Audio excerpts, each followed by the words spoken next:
Good morning, good morning, good morning, good morning. Alright guys, so season's greetings, salutations. On my way to the gym. My grandmother came for my neck the other day and was like, "You're gaining weight." But I've, TMI, excuse my, but when you have gastro bypass, it's hard to use the bathroom regularly. So I find myself having to take laxatives to help me go to the bathroom or whatever, because if not, I'll only go twice a month. So my stomach is constantly like hurting because I'm so filled with food for days and days at a time. So I probably take a laxative every other day or every 3 days, so that I'm not abusing them, because nobody wants to abuse laxatives. That is no fun, okay? But I don't want all that stuff in my system, because I literally will go days and days without using the bathroom. So I'm miserable. But yeah, so I'm going to the gym this morning. My grandmother told me that I was gaining weight or whatever, a lot of my mental struggles, because I've been dealing with body dysmorphia, so a lot of my mental issues when it comes to my weight has a lot to do with my grandmother and her comments. A lot of her comments that she used to say to me when I was younger: "Your shoulders look like football players," or like she or always trying to diet me, because she was a diet counselor, and also her own issues in which she has within herself, which she doesn't realize she does to me, or how it affects me, because she's been doing this since I was younger. Or like, I'd be like, "Do I look nice?" And she would never tell me that I looked nice. And then when I said, I'd ask her, and then she wouldn't say nothing, and I'd be like, "Oh, I look nice." She'd be like, "Why do you do that?" "Because you're not going to tell me I look nice ever." So yeah, so I have a lot of hard things that I wrestle with when it comes to my grandma with those stuff. She drives me crazy. Like I said, I love her, but yeah. So I have I'm gonna talk kind of about, I have body dysmorphia. I have body dysmorphia due to my surgery. And it is really difficult because I see myself still as heavy. So for someone to talk to me about my weight is really uncomfortable. And not just because, because you guys know I love being heavy, I love being fat. It's not that issue. My issue is that, like, one, I look back at myself and I could tell, I understand why I had diabetes. Two, I am so really hard on myself when it comes to my gastro bypass surgery, because some people have it and they're like, "Oh, okay, well, if I gain weight back, yeah, it's devastating, but I'm not gonna die." If I gain weight back, Jasmine's gonna die, period. So, some people, yeah, they have a struggle with it, and they're like, "Oh, okay, well, I could die." Me, I have a struggle with it, and I'm like, "Okay, I'm going to die, period." There's no ands, ifs, or buts about it. So yeah, I'm on my way to the store.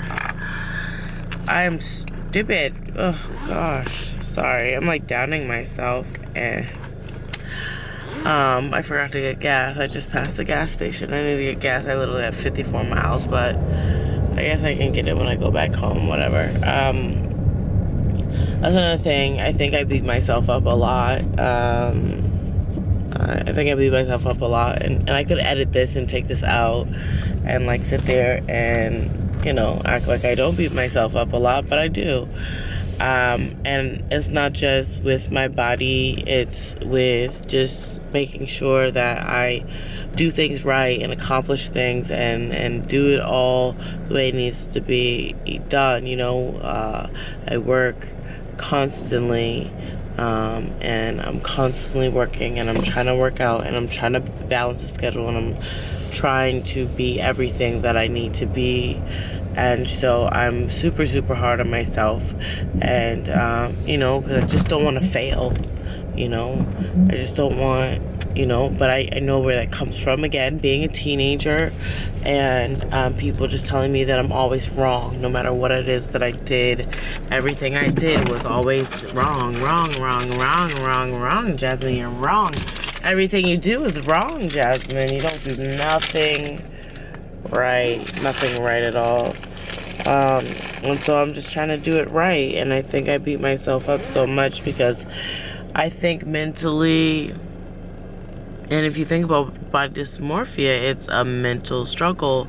It's this thing where it's like, it's a bondage, you know, on yourself, you know, just like try to make sure that I get stuff right. It's a bondage on myself, and so I'm bound, and I need to fix it, you know. I need to get it right, but I feel like it's not something that's gonna be fixed because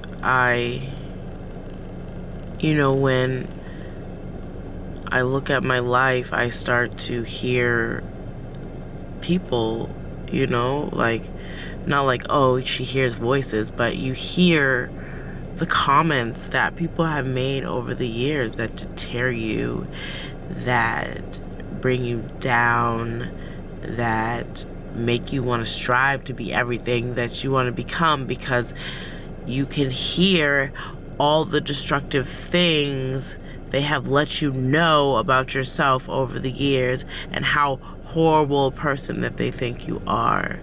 And so and it's so bad because even in trying to find this perfection in which, you know, my